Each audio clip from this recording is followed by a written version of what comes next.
hop into it, and we are live. Okay, well, it shows that we're live. So, we're live. What's up, Facebook? We're here live. I'm here with Pastor Chris Bauer of the NCC, or New Covenant Church, if you're more traditional Old Testament styled. And we're about to record a podcast, Don't Check Your Brains at the Altar, How to Grow Your Business with Basic Business Principles. How to grow your church. You could probably grow your business with basic church business principles, and we could have, that's the crossover podcast that we'll do. We'll do that next. So I'm just double checking that this Facebook Live thing is rolling. It says we're live. So I guess they've changed when the interface. When I was first asked to do this, I was told it was just going to be audio, so I was surprised that it was video, and I don't know why, but I suddenly don't know what to do with my hands.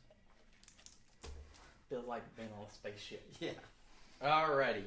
So we'll get it rolling. That's powered up. It is recording. Whoop. Alrighty. So we'll give a little brief break and then we'll launch in. Alright. Hey there. Welcome to the Business Rising podcast, where we provide inspiration, education, and application for busy business leaders. I'm Kenny Lang, the founder and caffeine enthusiast of the Phoenix 21 Creative Agency, and I'm sitting here with newly promoted lead pastor of New Covenant Church, Chris Bauer. How's it going, Chris? Very well, thank you for having me, Kenty. Hey, Kenty. That's my name. I was thinking when you were, I'm sorry, my brain just runs in places. When you said newly promoted, my brain went to newly minted. You know, kind of have that minty fresh feel. I would say that you were minty fresh. Thank you. So maybe we could get That's that a high honor coming from you. on your new business cards is lead pastor and minty fresh. Minty fresh. Maybe, or we could do it subliminally and put like a York peppermint patty or something. So NCC sponsored by York peppermint patty. Yeah, I think we could get more people taking communion if it was a York peppermint patty. And I am all for that. I have said for years that we should at least use fishies, goldfish, instead of styrofoam. There's a great amen. Yes, or as Dane Cook once called it, the Jeez-It or Crouton o' Christ. There you go. So yeah, even like a stale crouton, I feel like would be a step up. You'd still. It wouldn't be pleasant, but at least there'd be flavor. Something a little bit crunchy, right? Not that too, just kind of like, melts in your mouth, kind of. Yeah, like one of those with those little Listerine strips. Of course, there's some church people. If we just used some kind of mint, a certs or something like that, we would all be happier anyway. Yeah. So or we could use Altoids, Curiously Strong, because Christ was curiously strong, because of that supernatural thing. But he was a carpenter, so I have to imagine, he was jacked. Yeah. Yeah. So, anyway, so what we are talking about today is don't leave your brains at the altar, how to grow your church with basic business principles. So, can you tell us a little bit about, what does it mean to not leave your brains at the altar? What have you found? You've been in ministry for how long now? I've been in ministry for about 26 years. Okay. Interrupted by about a 5-year stint.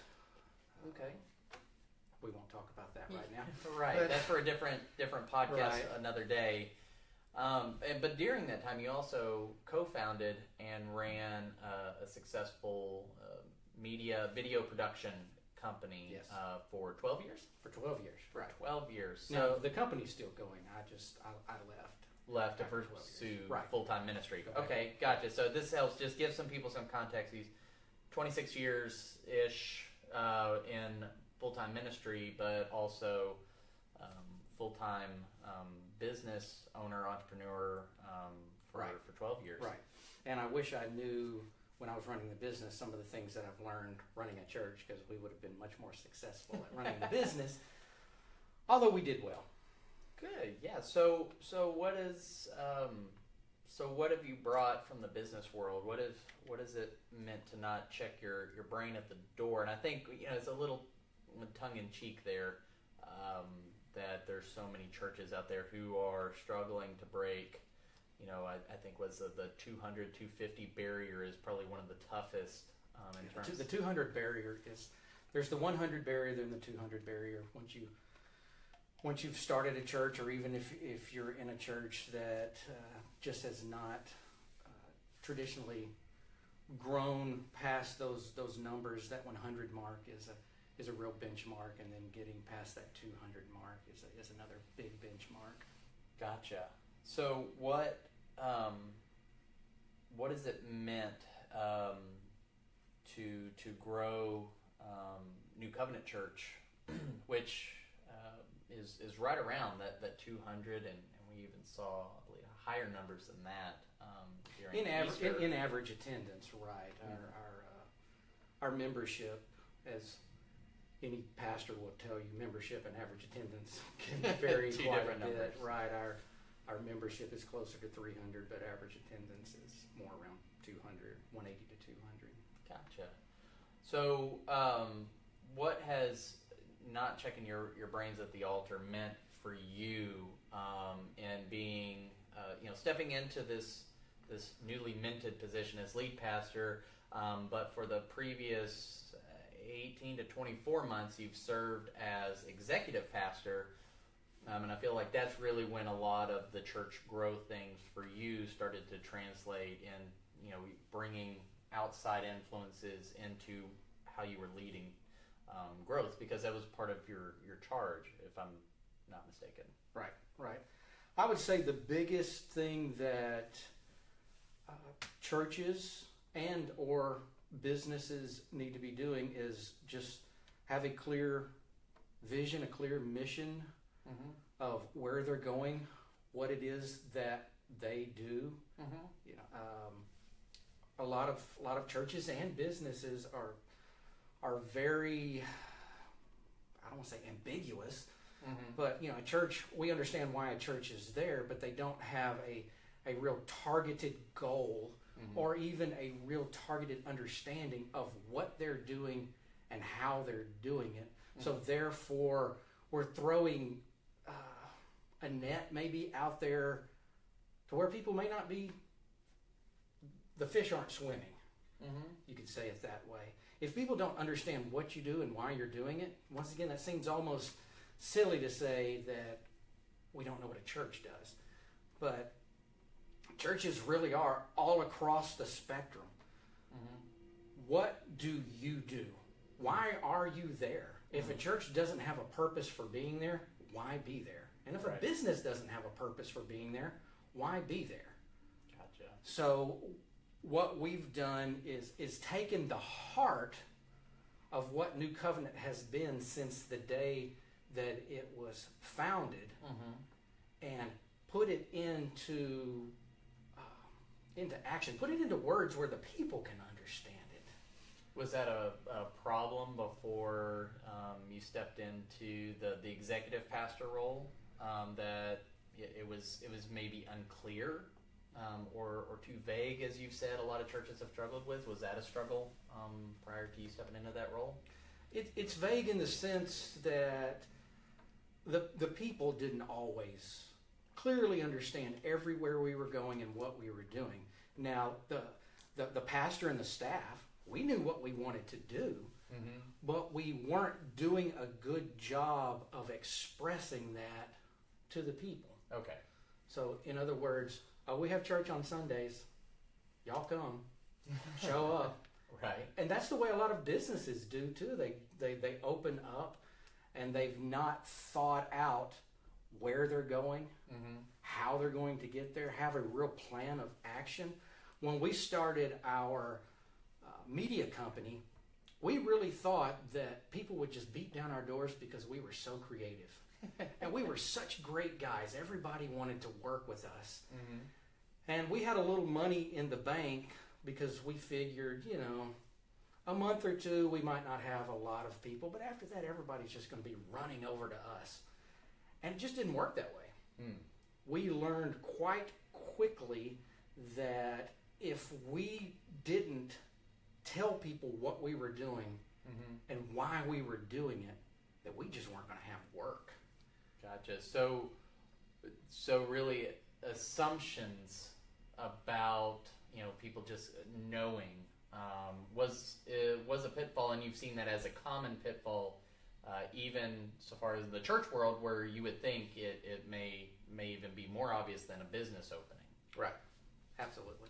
So, obviously, mission statements, vision statements, those sort of and goals are nothing new to businesses and even churches to have these statements. So, if so many are going through some process of some kind to create them, then why aren't they sticking the landing? Why isn't it connecting? And what have you done with your staff at the church, or maybe what did you do at Glow in the Dark to your media company to make sure it was clear and that people actually connected with it so that they were drawn in? There is a misconception, I guess you would say, that everybody that starts a business or people that pioneer a church or take over a church that's been there for a while, that they have a clear understanding of what it is that they're truly doing. Especially for smaller churches. Now, you see the mega churches around, and they can afford to have somebody come in and really help them craft everything that they say. I mean, it looks professional, right? Which it should be. And in my opinion, churches, we should do everything that we can to present Jesus, not only in a professional way, but in a way of excellence. Right, absolutely. And the way that we define excellence is doing the best you can with what you have. Now, don't underestimate what you have. I think that's where a lot of people miss it. They underestimate what they have. But I promise you that I never had a class on church marketing. Right. Nobody ever sat me down and said, hey, when that day comes that you're pastoring a church, you need to make sure that you have a vision statement. You need to make sure that the people in the pews or in the seats really understand where you're going and why you're doing it. So that's what I mean when I say misconception. People, especially in the church world, but also in the business world, we have a passion for something. And we just want to get out there and do it. We're good Americans, and there's an entrepreneurial spirit that's just almost bred inside of us. And we want to get out there and express our passion. And that's really how a church starts, or even how a business starts. I've got a passion for something, whether it be I've got a passion for Jesus, I've got a passion for people, or I've got a passion in woodworking, so I'm going to start this business that builds furniture. Right. So we jump out there with the passion, and we think that the passion is what's going to carry us, and we think the passion is what's going to make it work. And the passion for us, and as we begin to speak to our, if you want to say clients, I hate to call church members clients, but as we speak to them, sometimes that passion will be seen. But if they can't walk away from our church service and be able to talk to somebody at work or somebody at school or somebody in the grocery store and say, hey, my church is about. If they can't answer that question, then we've missed it. It's the same way with I make furniture.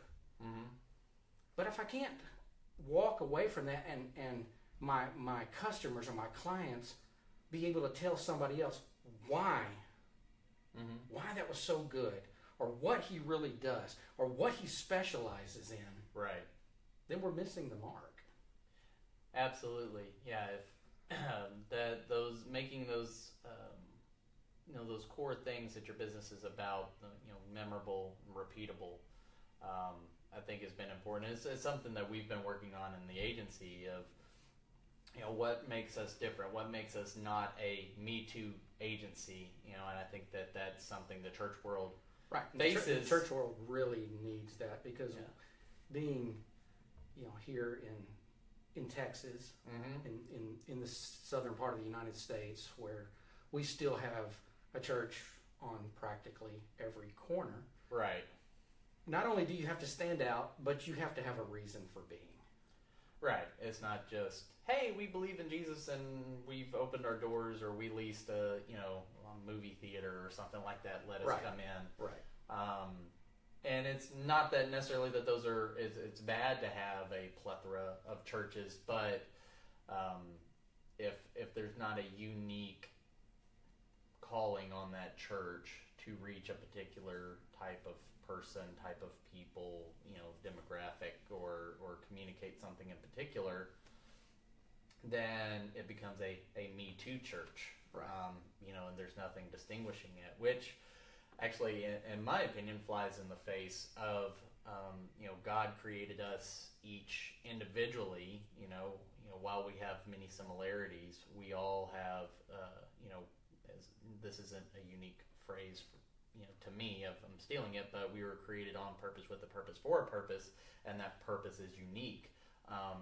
Therefore, shouldn't each of our churches have that same unique quality? And if we're not doing that, then really we're hiding the uniqueness that we convey, or we just need help communicating it, which is where I think honestly a lot of people fall into, is having that help. Now, they may not have access, like you mentioned, some of the larger churches. I know one in particular hired, and I think several have, but one in particular I know hired Don Miller and StoryBrand, which they are just phenomenal at, their whole thing is clarifying your message. They actually, we read through their book and we're working through their brand script to really help clarify our message so we can be, stand apart as an agency. But they went through and helped an entire church clarify, like, who are we helping and how could we help people go out and say, this is who we are, like, this is what we're about. But you may not be able to have Donald Miller come in, but you can buy his book. You could buy his book. There are resources, but I think that's where a lot of, now I'm speaking to churches, it could be businesses as well, we don't expand our horizons in the way that we're thinking. We have to understand, like it or not, we have to appeal to people. Right. In the church world and in the business world. And if we're not keeping up with what appeals to people or what draws people, we become irrelevant. So what would you say to that pastor who's listening, and I'm sure that or a church leader who's listening and they're thinking, it's like, well, no, the scriptures and the gospel are timeless, and we stick with that, trying to be relevant, or in any way is just pandering to preferences, and we're indulging people in something that we don't want to feed into that. How would you speak into that situation or counsel that person? Well, the first thing I would say is what Paul said: I become all things to all people that I might win some. Okay. We have to be relevant to our culture, to our society, or why are we there once again? And I understand as our congregations age, that you have to lovingly encourage the older generation to be open to the new generation that's coming in. You have to be sure that your older generation is willing to stay and sow into or receive that new generation that's coming in, because that new generation is who's going to be leading the church. Right. And we need that new generation coming in. And as far as the scripture not changing, I absolutely agree. The scripture doesn't change, but the method and the ways that we give it changes. The delivery changes, but the message stays the same. Absolutely. I mean, even what we're doing right now. I was with a group that ministers to the homeless this last Saturday, and the man that leads the ministry, gives a Bible study, and they feed the homeless. Well, he was live streaming on YouTube. Well, what is he doing? He's letting people know about what he's doing so he can gain support in what he's doing, because you're not going to take up a big offering with homeless people. Right. Yeah. And he needs the support. Right. So you've got to, and that may seem silly, but that's the way that we move with culture. We have to understand that we have to be appealing to people. We can sit and we can complain about it. Since I've been in ministry just a little less than 30 years, we've gone from a society that people, even if it was just culturally, went to church, to a society that really does not go to church. And if you get people in the doors once or twice a month, really the way that they're looking at it now, if somebody comes to church twice a month, that's a regular attender. Now, when I was a kid, you were there every time the doors were open. Right. Yeah. I mean, it was Sunday night, Wednesday night. You were there all the time. Yep. Now, if you get somebody through the doors twice, they're considered a regular attender. So what do we have to do? When I was first in ministry, I could preach for an hour, and everybody would sit there and listen. I could preach for an hour and a half, and they might start wiggling. But we can't do that anymore. Right. Now, I know there's a lot of preachers that would disagree with me on that, but we have to understand that if we're going beyond people's ability to sit still and their attention span, that we're missing it. Gotcha. So I have to work on my own craft. I have to be able to say what I want to say in a shorter amount of time, which means that I may have to. I actually work with more notes now than I did when I first started, because I have to be much more targeted with what I say. So I keep myself on pace with more notes. I used to could just run down every rabbit trail that anything that popped in my head, I could talk about it. Gotcha. And now I have to fight that temptation while I'm on stage. Do you feel like that constraint has made you, in terms of preaching, teaching, and being a speaker, has that constraint made you better?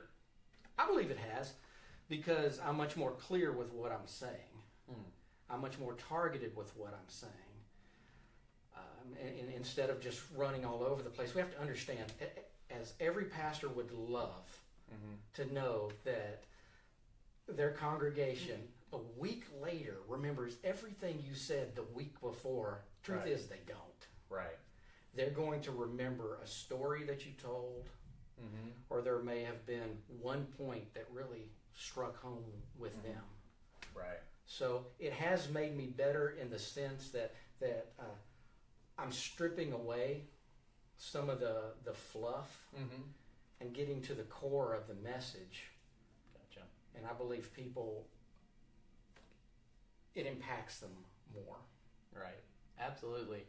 In stripping away, getting more clear, which I think is just removing hindrances to people actually understanding the gospel or the message, that's being shared on a particular Sunday. But I want to go back to something you said about people remembering a story and the role of story, because really, in my opinion, I view like a Sunday morning service, as we're talking about crossing over, business principles that apply in church world for growth, it's a bit of a sales pitch. Right. It is the sales part of business, and I've heard from I don't know if this ends up being like third person, 15th person, or what, but oh man, I want to look back at my book there. Yeah, Ken Blanchard, on an interview about his new book, 1 Minute Mentoring,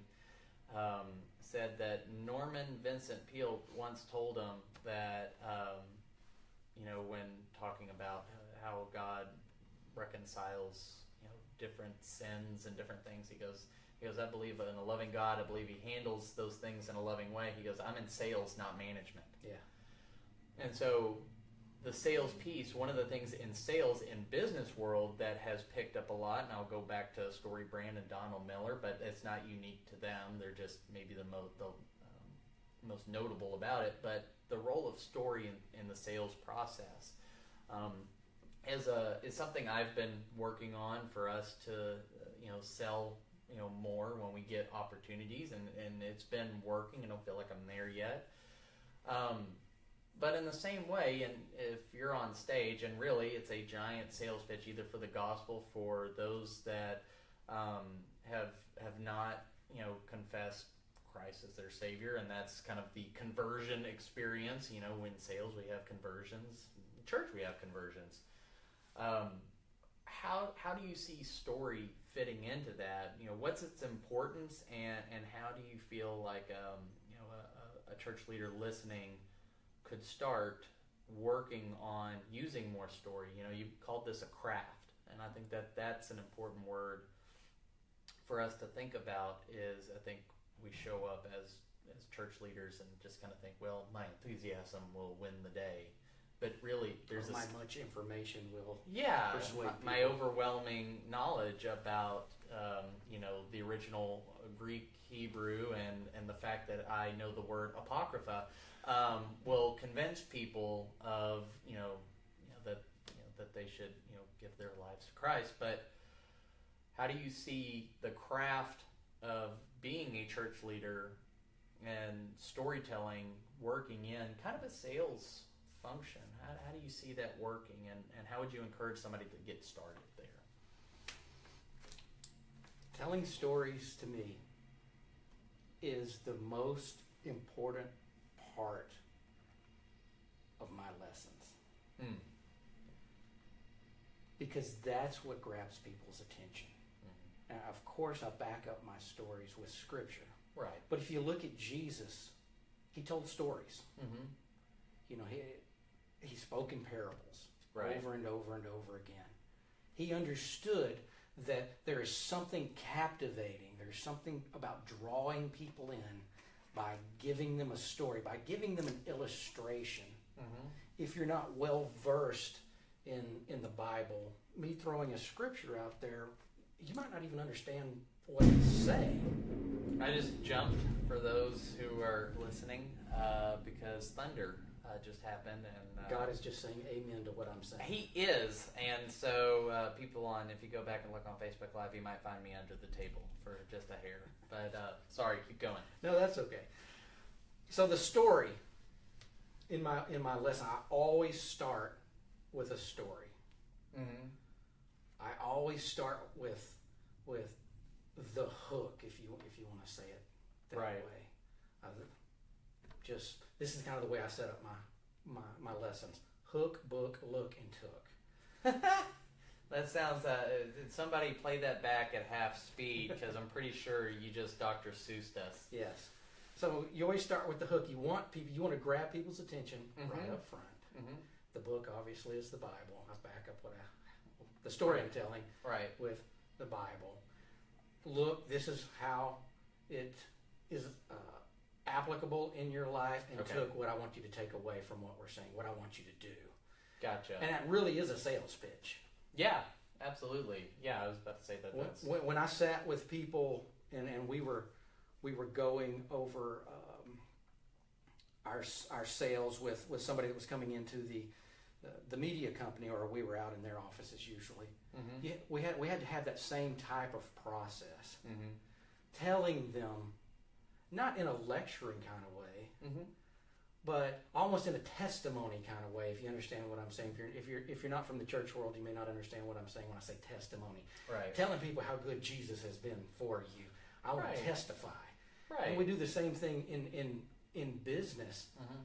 I'm telling this potential client how good what I've done worked for somebody else. Not in a braggadocious type of way, but you're being honest, you're being real, you're setting the hook.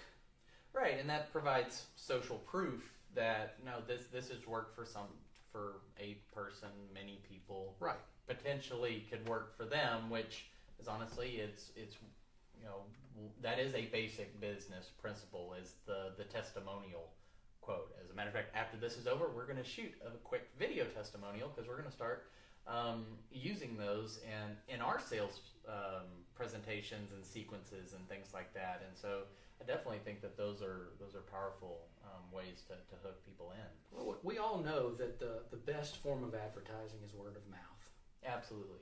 So if you can get somebody talking about what you've done, or how good your business is, or how your church has helped them find freedom, or help them come back into a relationship with the Lord, that's the best advertisement that you can have.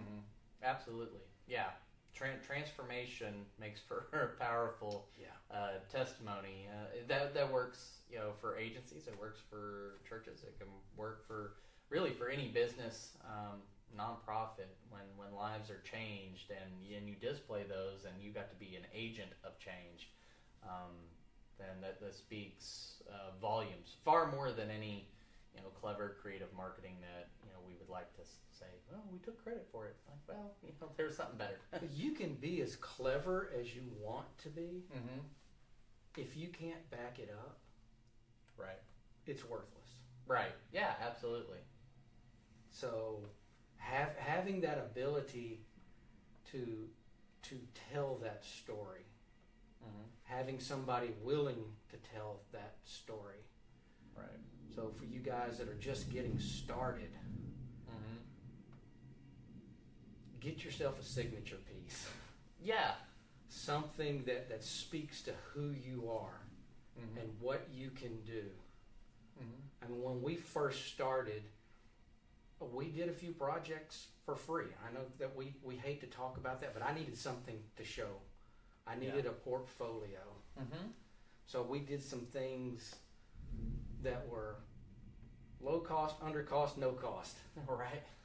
But we poured our heart into it. And those people that we did that for, they knew that they were getting something special. Right. But it paid dividends like you wouldn't believe. Because it helped you get future projects. Right. Gotcha. How would you translate that into church world? Well, in the church world, obviously, we quote-unquote do everything for free. But you have to understand that you've only got one shot with people. It can be almost overwhelming. But we try to tell our serving team every Sunday morning that there's somebody that's going to walk through that door, that this may be their first time in church, it may be their first time in church for a long time, and this is the only shot that we have at them. I'm okay with people that are church shopping, quote unquote, but they're not my target. Right. Okay. I will I don't want to say let somebody come in, but we will accept people that are moving from other churches. But our goal is to hit those people, the de-churched, the unchurched, the unconnected or the disconnected. Right. Those that really are looking for a home. Right. Yeah. So, and we have one shot with them. Wow. And as they say, you've really only got, some people say 30 seconds, some people say 3 minutes, from when they approach the church, walking through the doors. Everything goes into and somebody's going to be mad at me for saying this, but the sales process. Right. The person that we have greeting at the front door, the way that they greet, how they respond to people, is part of the sales process. Absolutely. The people that we have standing in the foyer when they come in to help them find where they're going, it's part of the sales process. The children's check-in station. Woohoo! The guy that is usually there, he's awesome. Is this guy right here? It's part of the sales process. Right. Because what we say is we're removing obstacles so others can connect with Christ.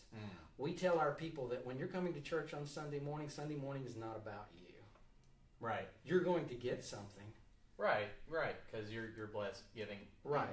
Yeah. Give, and it shall be given unto you. Pressed down, shaken together, and running over. I just threw some scripture on you there. Hashtag scripture. There you go. Truth bomb. But looking at that, we've got one opportunity to connect with people. if you're going into the sales pitch time with someone, you've really got that one opportunity.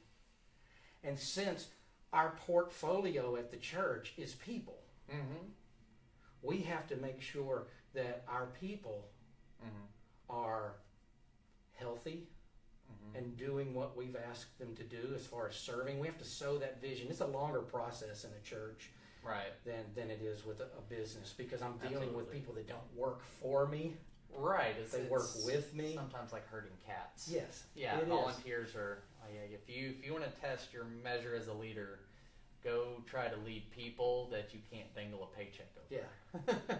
But the thing is, in a church, we think that it's my wonderful preaching that's going to capture them, and I hope that they get to that place. Right. But if they had a bad experience in the parking lot, if they're trying to pull into a parking space and one of our regulars zooms in there and gets it before them, if at the front door the person is playing on their phone and sipping coffee and not inviting people in, if they walk in and they have no clue where the children's ministry rooms are or where the restrooms are or where they're supposed to go, I mean, that think about that. That's a scary situation, especially for people that are unchurched or dechurched.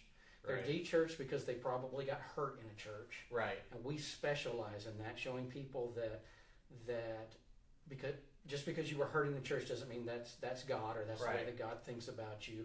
We want you to truly experience a connection with God and with others. Right. We want to create community. I just got our vision in there. Oh, snap! But by the time that they've come in, they've walked through several layers before we ever get to the service. Right. Yeah. And if that was not pleasant for them, if obstacles were not removed, because they are coming in with a preconceived idea of what church may be or what church is, and that people may be rejecting them. Or silently judging them. Right. Yeah. So if they've not had a good experience before that, then when we get to the real ask, we've already blown it. Yeah, so really it's won or lost before they even go in for worship and the message. Yeah, absolutely. And it's the same way, we started taking the same approach with our agency sales process that we, about 2 months ago, really worked on and broke down the different pieces to see like the combination of meetings, whether face-to-face or sometimes we have people that we teleconference with. Like we'll have one tomorrow that will be an entire just online presentation. They live, like 2 hours away. But the emails in between, the explanation on the first meeting, setting the precedent for what are the following meetings, and it sounds like for us at New Covenant, which by the way, if you didn't know, I am also on staff there and have been there for a decade, but is taking those different pieces that in business to help people kind of make the jump is. For our sales process, we have a combination of about 3 meetings and probably 3 or 4 emails that are strategically timed and placed that say, strategic things to help move somebody from this step to this step to this step, so that by the time we get to the actual proposal presentation, at this point, it should almost be done. In terms of, we know what you need. We've taken the time. We've built a relationship and all these things.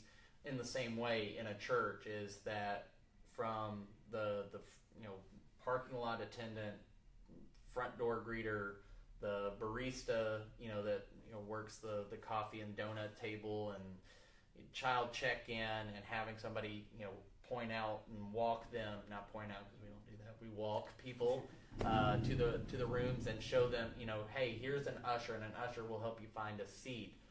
That's the exact same thing as having your strategic meetings and emails, so that by the time the worship service starts and then the message is told and then the invitation at the end, which, by the way, if you're a church listening and you don't offer an invitation every single Sunday, please start doing that. Amen. This Sunday. So, nobody cares how cool your sermon was, because when we get to heaven, you're not going to get a pat on the back for being the most clever. So by the time we get there, then it really should have teed up as much as possible, and then it really just comes down to, am I ready for this? Is this what I want to step into? Do I feel this calling, this stirring? People use different adjectives, but so many times before we make a decision, whether in business or in a church, or if we want to make this our church home or something like that, is we're looking for reasons to say no. Yeah, and you've got to overcome that. Yeah, and that's being proactively overcoming those objections, and that sounds like that's something you've taken on as kind of a personal mission through different areas of the church. Can I throw something in there just as you were speaking? You were talking about the follow-ups that you have after you've had the initial meetings, and let me just speak to our wonderful church leaders out there. If you're not following up with guests, and we call them guests, we don't call them visitors, because visitors you expect to not stay. Right. Guests can stay as long as they want. Right. If you're not following up with guests, if you don't have a real plan in place to follow up with guests, then you really didn't want them there in the first place. Right. Yeah, absolutely. So we have, just telling you what we do, we have connection cards, and we ask people to fill those out. We give them a gift at our welcome center for filling those out. That very afternoon, we send them a text for thanking them for being there. The next morning, they're going to get an email, once again, thanking them for being there, and they're also going to get a handwritten note mailed to them. Now, if you're still using old-fashioned, letters and mailing them out to your guests, I would suggest not doing that, because the only thing that we get in the mail nowadays are bills, and if it comes in a regular spam, every door direct mail. If it comes in an envelope that looks like every other bill, people don't look at it. But if you send a nice little card that's in a different sized envelope, looks like something your grandmother sent you. Yeah, but it's handwritten. Right. It really connects with people that you took the time to sit down and write that for them. So before the first week is over, they're going to get 4 touches from us. Right. Yeah. Because we're going to send them another email at the end of the week inviting them back.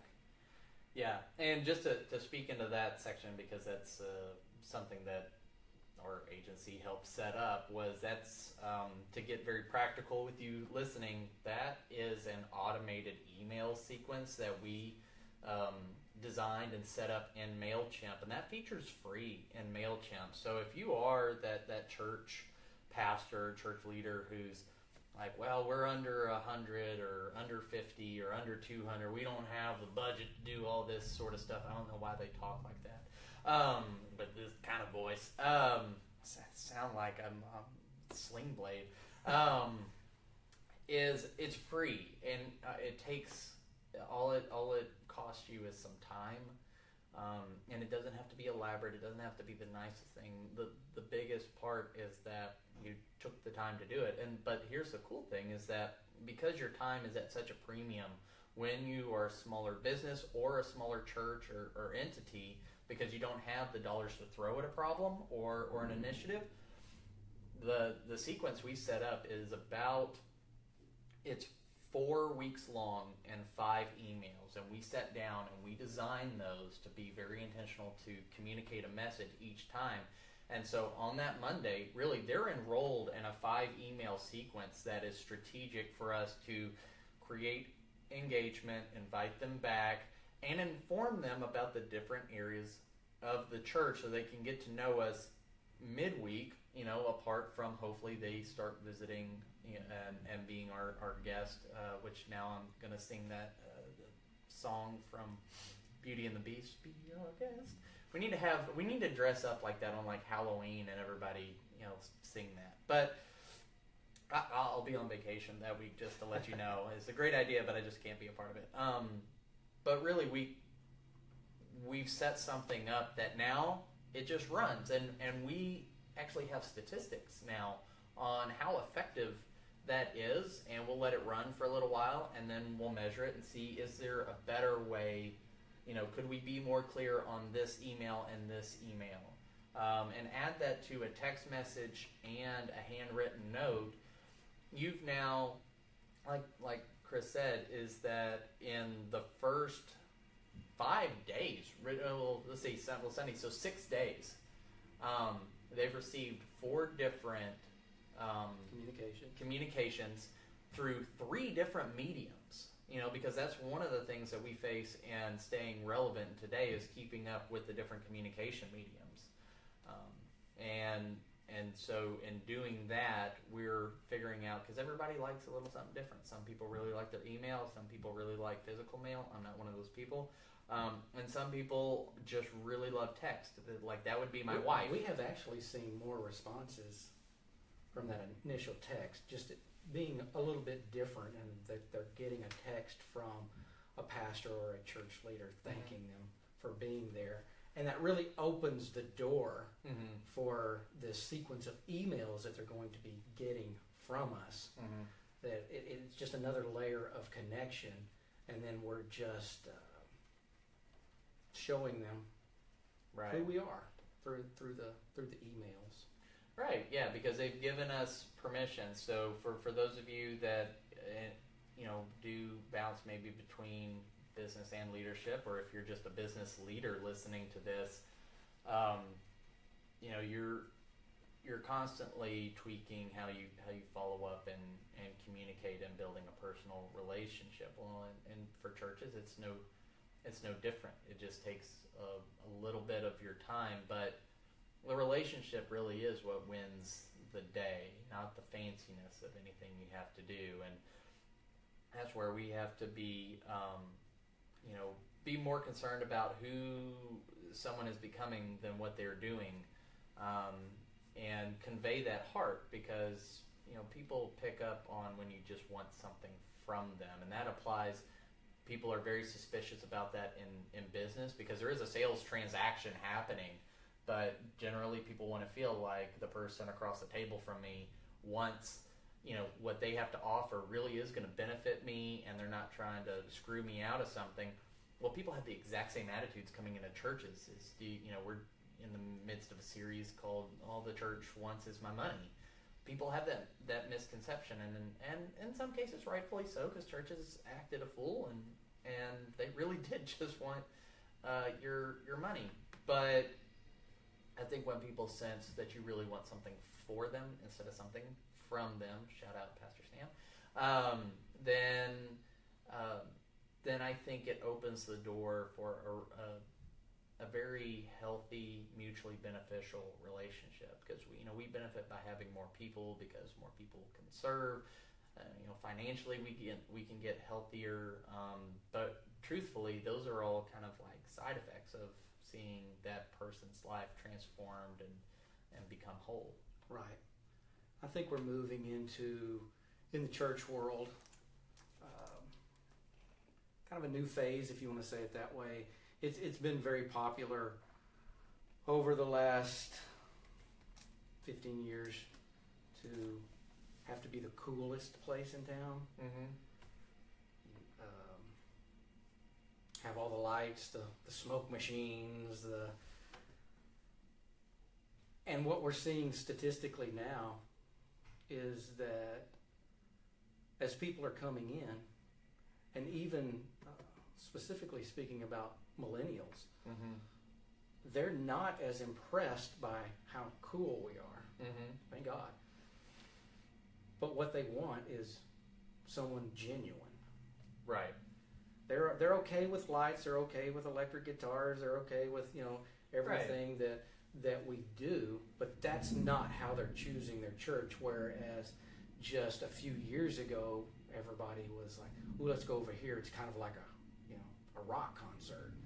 Right. Yeah. There's been some parody articles on the Babylon Beat, which just cracks me up. About there was one that said some guy got upset after being at Club Hillsong NYC and nobody brought him a drink for an hour, and so he left. And it was, in some cases, churches have some fantastic budgets, and I think Hillsong and other churches do some phenomenal production. Yeah. It is fantastic, and they really are doing the best with what they have. They just happen to have quite a lot in the area of finances, and I'm not judging them for that. Not at all, and that's not normal. Right, it's not normal, but I think the reason you see some of those churches that they may have large budgets, but some of them are also winning because of that authenticity that is the power behind it. And I think that shows what you're saying is that it's fine to have those things. They're not like hated, like, oh man, those things suck now. But they're good, they're okay, so long as what's behind it is authenticity and a genuine care about who they are. Which is great for those of us that don't pastor churches with multi-million-dollar budgets. Right. Yeah. So we have nice lights. Yeah. Well, it's just like for businesses nowadays. It's never been a better time in America and even the world, to start and launch a business, because so many tools that used to be reserved for the Fortune 500, the Fortune 1000, those same tools are now available to us with sub $100,000, sub $1 million annual revenue. We don't have to have 100 employees in order to actually have software that doesn't suck. Right. In the same way, churches are reaping that benefit. Is that absolutely what you're seeing? That's the point I was trying to make. Is if you ever go to, and I'm speaking to you, pastor and church leader again, if you ever go to maybe a conference at some of these mega churches, big churches, once again, thank you for everything that they pour back into the body of Christ. Right. But you stand there and you look at what all they have, and it's almost overwhelming at times. You're like, I could never be this. Mm. But there's been such a shift in the mindset of what people are looking for in church. Once again, millennials really like community. They're all about community. And can you find community in a church of 5, 6, 30,000? Mm-hmm. Of course you can if you get involved in groups. Yeah. But many of them are shifting back to a smaller church because they like the ability to approach their pastor. Right. They like the ability to know the people that are sitting around them. They like the genuineness of having our scriptures up on screens, and maybe there was a misspelled word in it. It's just not so much perfection. It's just more genuine. I'm not saying that larger churches are not genuine. Sure. But there is that shift in thinking where people just want something a little bit more stripped back. Maybe you would say. Yeah. Or I think that's a good word. And I think what makes the genetic makeup of churches, at least in America, in my opinion, is that we have the startup churches. We have those that have kind of been going, but they found a niche in that 250 to 500 or 1,000 or something like that. And I believe all churches should be growing in some way. Growth can mean also living things grow. Right. that may mean some pruning. So get your curmudgeons out of the seats. But we also have these large churches who are sewing back in, and I think even they are trying to structure and change. Obviously, it's hard, a little harder to turn a big ship. So that is one benefit that you smaller pastor, church leader person benefits from, is that you can make moves a lot faster to adjust than some of these other larger multi-million-dollar churches have. There's also some things that stresses and responsibilities and things that they deal with that smaller churches don't, and vice versa. There's always a trade-off. There is no ideal, and as I've heard several people say, it feels like over the last couple months, is the grass is greener where you water it. So maybe instead of looking over and saying, I wish I had blah, blah, blah, water your own grass. Right. But you can invite people in to help. You can listen to podcasts. You can read books. And like I said, we've never had more access to more information, more technology, more things that can help us grow on a smaller budget, whether in for-profit business or nonprofit in churches, than at any other time in history. It really is right, and it's so accessible, and that was definitely a point that I wanted to make before we finished. Was the best practice that we can have, whether in church or in a business, is sow into yourself. Yeah, because you really are the engine that makes things run. If you're a business owner, if you're the pastor of a church, as you go, the business goes, or as you go, the church goes. So, right. So if you're unhealthy as the leader, the body's going to be sow into yourself. Get some time off. Get some time away. Learn. Never ever stop learning. I read so many church leadership books, but I also read non-church leadership books, because you can bring the practices over into the church world. What would say if you're going to recommend, say, maybe your top three? And because I think a lot of people in church leadership will probably know a lot of the church leadership books, because those things get blasted on every Christian email list. But if you're recommending 3 books to get somebody started that would be just deeply impactful, what are some of those titles? Well, especially for the church world, my first recommendation would be Simple Church. It changed. The book now is probably at least 12 to 15 years old, but they keep revising it and updating it, but the principles in it are so good. When I first read that book, it just changed the way that I looked at church structure. And it really is about being simple, that we don't have to do everything. I mean, there's a reason that the Lord ordains so many churches, because that allows us to specialize, so to speak, in what really is coming out of our heart and our passion, and just pulling back the layers and just really being what we've been called to do. We don't have to be everything. You don't have to have every program. A church of 100 trying to have 10, 15, 20 different programs going, that's exhausting.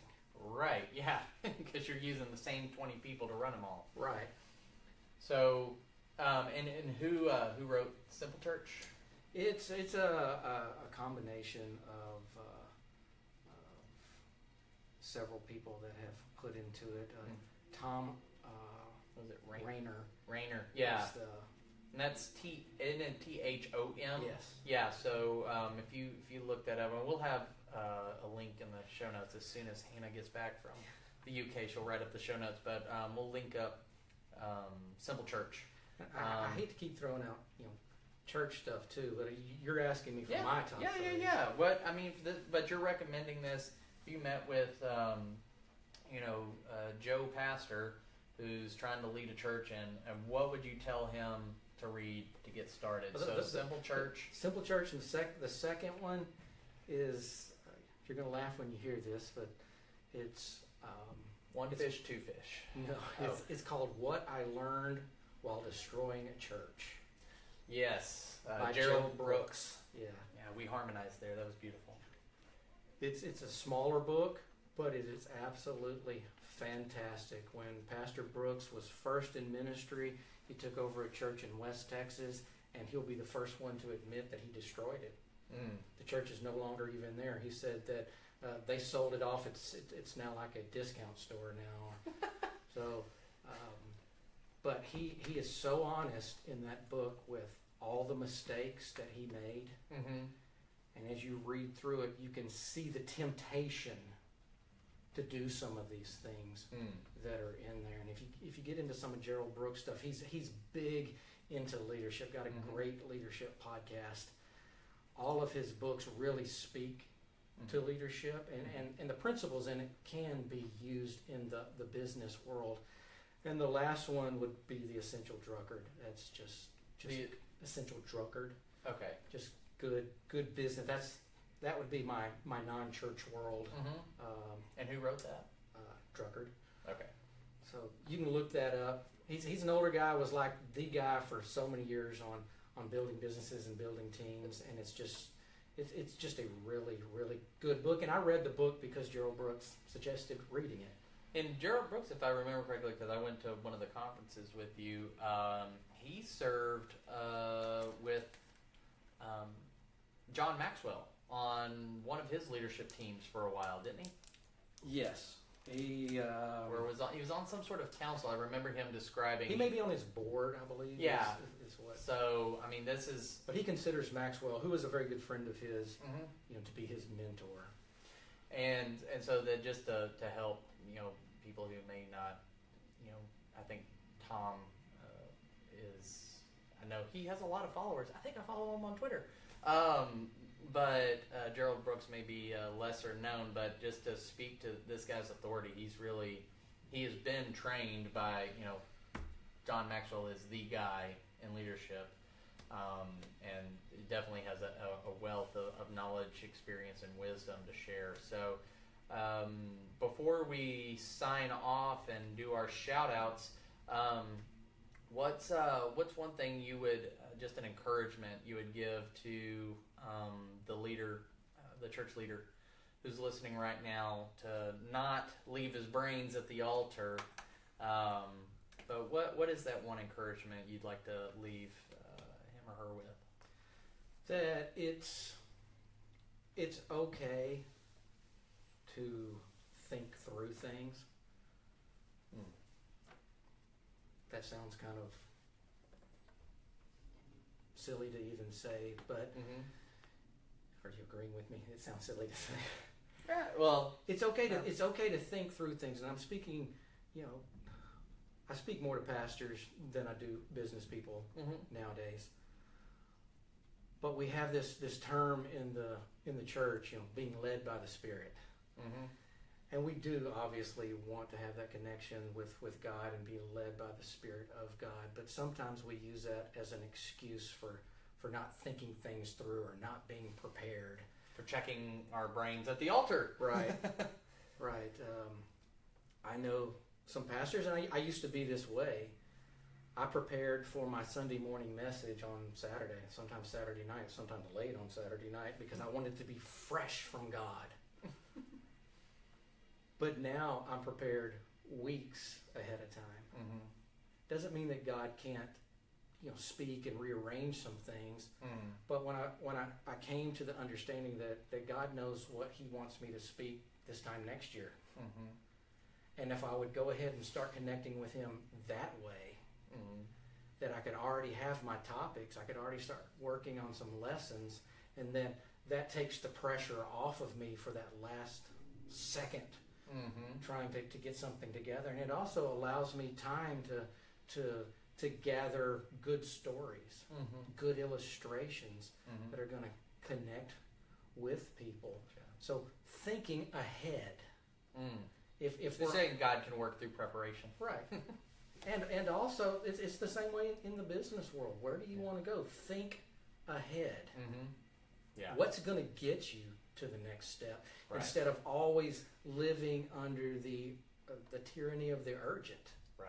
That's good. What's going to get me to the next place I want to be in business? What things do I, as Kenny likes to ask me this question as we get together, he said, if you're saying yes to this, what are you saying no to? Right. And you've got to say no to some things. You've got to say no to some people. Pastors, you've got to say no to some people. Preach.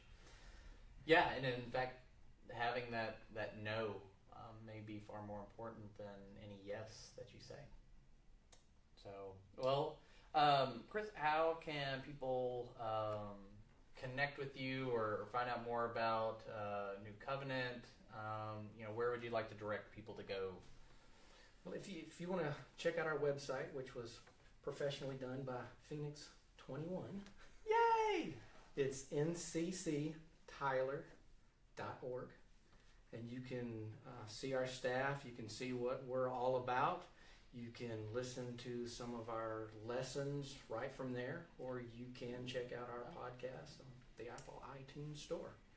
Yes. So and if you want to see us in person, it's 4402 Watson, Tyler, Texas. Boom, boom, boom. Nice product placement. Yeah, we're on SoundCloud and Apple Podcast. And we'll keep expanding our reach. Hopefully soon, in the next 6 months or so, we'll be streaming live online. Yes. So doing everything like Life Church says, doing anything short of sin or something illegal to reach people for Jesus. Well, thank you so much for spending some time with us today. Shout outs go to David the engineer and his awesome company, DM Audio. So thank you, David, for making us sound wonderful and dealing with the goofy things that we do during our setup. And also thank you to Illenium and Quietdrive for their awesome tracks. Go check them out in iTunes, Spotify, pretty much wherever you can listen to music. Illenium has a new album coming out. He's already released a new single from that, so go check that out. Remember, until next time, keep rising.